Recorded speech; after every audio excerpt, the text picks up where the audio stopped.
দর্শক, এই মুহূর্তে আমি রয়েছি বরিশাল জেলার গৌরনদী থানার বাউরগাতি গ্রামের একটি ফসলের জমিতে।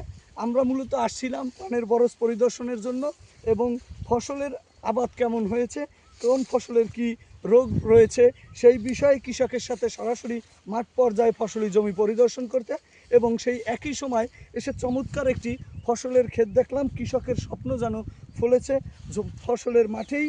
তো তদ্রূপ বাংলাদেশের মাটিতে তথা বরিশালে এরকম খুব কম চাষাবাদ দেখেছি যে একই জমিতে 3 ফসল। সবচেয়ে মজার বিষয় হলো আজকে আপনাদের সাথে যেই শস্যটার আমি পরিচয় করিয়ে দেব সেটা আপনাদের অনেকেরই পরিচিত অপরিচিত, এবং তারপরও এটাকে আমাদের বরিশালের আঞ্চলিক ভাষায় বলা হয় কাকনের চাল। কাকন চাষ করা হয়েছে এবং এই একই যে কাকনের ফিরনি কিন্তু খুব সুস্বাদু। আপনারা ছোটোবেলায় অনেক খেয়েছেন, আমিও এটার ফিরনি খাওয়ার সৌভাগ্য আমার হয়েছে। একই জমিতে রয়েছে তিল এবং রয়েছে মুগ ডাল, তিল, মুগ ডাল এবং কাকন।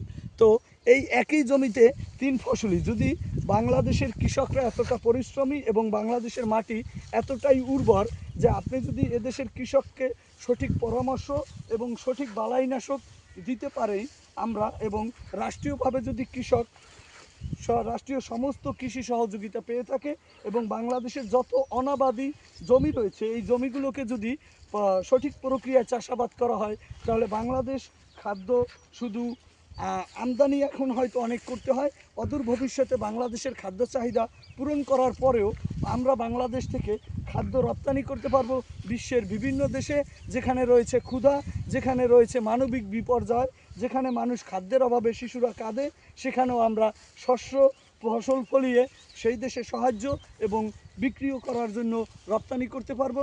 দরকার সঠিক প্রক্রিয়া, সঠিক চাষাবাদ এবং সঠিক দিক নির্দেশনা। আসসালামু আলাইকুম।